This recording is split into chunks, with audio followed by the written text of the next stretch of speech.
नमस्कार, in focus IAS academy में आपका स्वागत है। हमारा चल रहा है कक्षा 7वीं जियोग्राफी एनसीईआरटी बुक और इसमें हम देख रहे हैं 8वीं यूनिट को, जिसका नाम है मानव पर्यावरण अन्योन क्रिया उष्णकटिबंधीय एवं उपोष्ण प्रदेश। पिछली वीडियो में हमने उष्णकटिबंधीय प्रदेश के बारे में बात किया था। उसमें हमने देखा था अमेजन बेसिन में जीवन, जो कि उसमें किस प्रकार से जीवन पाया जाता है, वहाँ पे वनस्पति किस प्रकार से देखने को मिलती है, साथ में वहाँ की कृषि किस प्रकार से देखने को मिलती है, साथ में कुछ शिकारी के बारे में जानने का प्रयास किया था। तो उन सब बारे में हमने पिछली वीडियो में चर्चा किया था। आज बात करेंगे गंगा ब्रह्मपुत्र बेसिन में जीवन के बारे में, यानी उपोष्ण प्रदेश के बारे में बात करने का प्रयास करेंगे। चलिए एनसीईआरटी हमें क्या बताता है उसके बारे में हम जान लेते हैं। तो हमें कहता है गंगा ब्रह्मपुत्र बेसिन में जीवन के बारे में एनसीईआरटी कहता है कि गंगा तथा बेसिन की सहायक नदियां मिलाकर भारतीय उपमहाद्वीप में गंगा ब्रह्मपुत्र बेसिन का निर्माण करती हैं। जो है गंगा ब्रह्मपुत्र बेसिन का निर्माण किस प्रकार से होता है, तो कहता है एनसीईआरटी कि गंगा तथा ब्रह्मपुत्र की जो सहायक नदियां हैं उनको मिलाकर कहता है कि भारतीय उपमहाद्वीप में गंगा ब्रह्मपुत्र बेसिन का निर्माण होता है। पिछली वीडियो में हमने बेसिन के बारे में भी आपको जानकारी दिया था। यह जो है बेसिन उपोष्ण में 10 डिग्री उत्तर से 30 डिग्री उत्तर अक्षांश के मध्य स्थित है। आप ऐसे समझ सकते हैं हमारा 10 डिग्री कहाँ से स्टार्ट होता है। तो आप देखिए, जैसे कि हम जिस प्रकार से पिछली वीडियो में हमने बात किया था उष्णकटिबंधीय कहाँ तक होता है, तो आप देखेंगे भूमध्य रेखा से 10 डिग्री साउथ, 10 डिग्री नॉर्थ जो होता है, 10 डिग्री नॉर्थ 10 डिग्री साउथ, तो वो हमारा क्या था, उष्णकटिबंधीय प्रदेश था। इसमें इसी तरह से बात करता है कि 10 डिग्री उत्तर हमारा 10 डिग्री उत्तर और उससे 30 डिग्री उत्तर दिखाता है, हमें अक्षांश की बात करता है।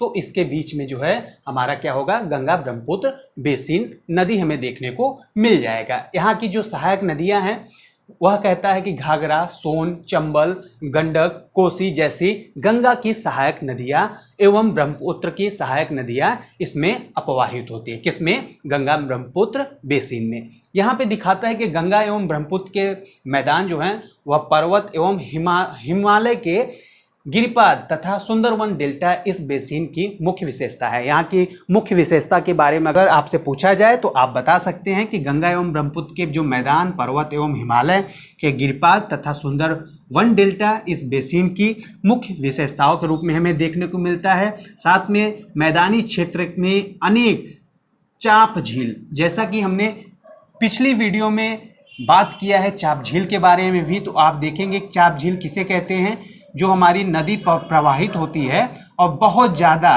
घुमावदार होने के बाद एक समय ऐसा आता है कि ये जो झील के होती है वह कट जाती है, अपने मार्ग से हट जाती है, विचलित हो जाती है और वहाँ पे हम देखते हैं कि एक समय बाद इस तरह से कुछ झील का निर्माण हो जाता है।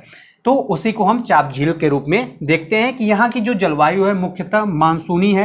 मानसून में मध्य जून से मध्य सितंबर के बीच वर्षा होती है। ग्रीष्म ऋतु में गर्मी एवं शीत ऋतु में अगर देखें तो ठंड होती है। यहाँ पे बेसिन क्षेत्र में विभिन्न प्रकार की स्थलाकृत हमें देखने को मिल जाती है। पर्वतीय क्षेत्र बसने के लिए प्राकृतिक रूप से हम देखें तो प्रतिकूल हैं, और अगर यहीं पर हम देखें गंगा ब्रह्मपुत्र बेसिन में पर्वतीय क्षेत्र में कम लोग हमें देखने को मिल जाते हैं। अगर मैदानी बात करें, मैदानी क्षेत्र की बात करें तो प्रवास के लिए, यहाँ पे रहने के लिए सबसे उपयुक्त माना जाता है। ऐसा क्यों?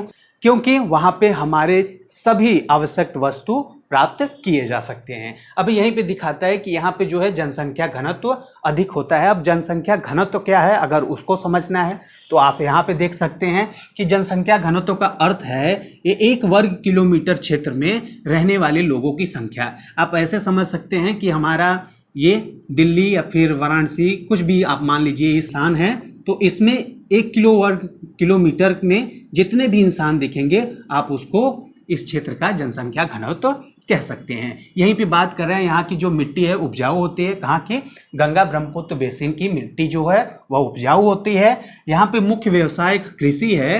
धान यहाँ की मुख्य फसल के रूप में हम देख सकते हैं। आखिर यहाँ पे धान ही क्यों होता है, तो क्योंकि यहाँ पे हमें जो धान के लिए आवश्यक पानी होती है वह अच्छे से प्राप्त किया जा सकता है। इस वजह से हम देखते हैं धान की खेती अच्छे से की जाती है। उदाहरण के रूप में हम देख सकते हैं जो हमारा जनसंख्या के लिए बताता है, जनसंख्या घनत्व के लिए, तो उत्तराखंड का जनसंख्या घनत्व जो है वह 189 है, जबकि पश्चिम बंगाल का 1019 है तथा बिहार का 1102 है। तो इस तरह से जनसंख्या घनत्व का उदाहरण भी हमें देखने को मिल जाता है। बात कर रहा है पश्चिम बंगाल एवं असम में चाय के बागान मिलते हैं।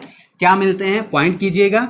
पश्चिम बंगाल में एवं असम में हमें चाय के बागान देखने को मिल जाते हैं। साथ में हम देखें बिहार एवं असम के कुछ भागों में सिल्क के कीड़ों का संवर्धन कर सिल्क का उत्पाद किया जाता है। यानी कि हमें अगर सिल्क की खेती की बात करें तो हमें बिहार और असम के कुछ भागों में देखने को मिल जाएंगे।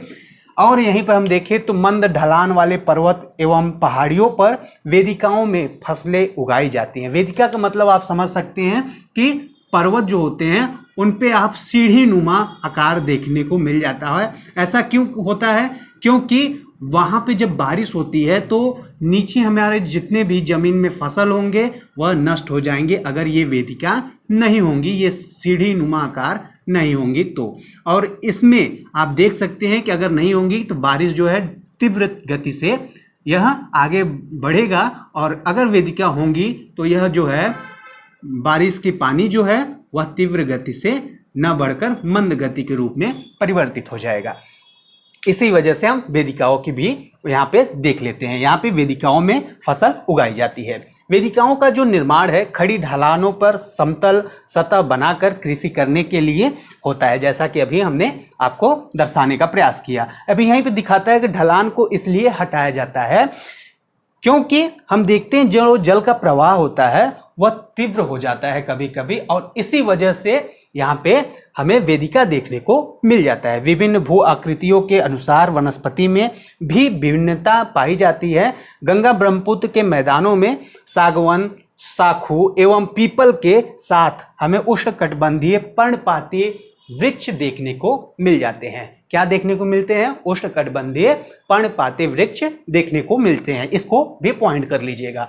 बात करते हैं ब्रह्मपुत्र के मैदानी क्षेत्र में, तो हमें दिखाते हैं कि घने बांस के घने झुरमुट पाए जाते हैं। आप देखेंगे, इसको भी पॉइंट कीजिए।